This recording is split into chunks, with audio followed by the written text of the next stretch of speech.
ஒட்டஞ்சத்திரம் அருகே உள்ள கே புதூர் சிவகிரியில் ஸ்படிகலிங்கேஸ்வரர் கோவிலில் ஆடி மாதம் பௌர்ணமியை முன்னிட்டு சிறப்பு பூஜை நடைபெற்றது.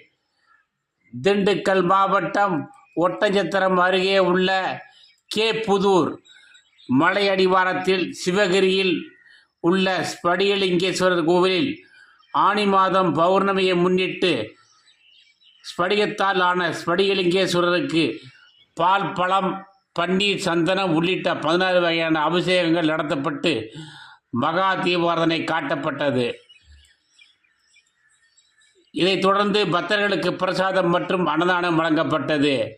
இந்நிகழ்ச்சியில் வேடசந்தூர், திண்டுக்கல், ஒட்டஞ்சத்திரம் மற்றும் அதனை சுற்றியுள்ள கிராம பகுதியிலிருந்து ஏராளமான பக்தர்கள் பங்கேற்று சுவாமி தரிசனம் செய்தனர்.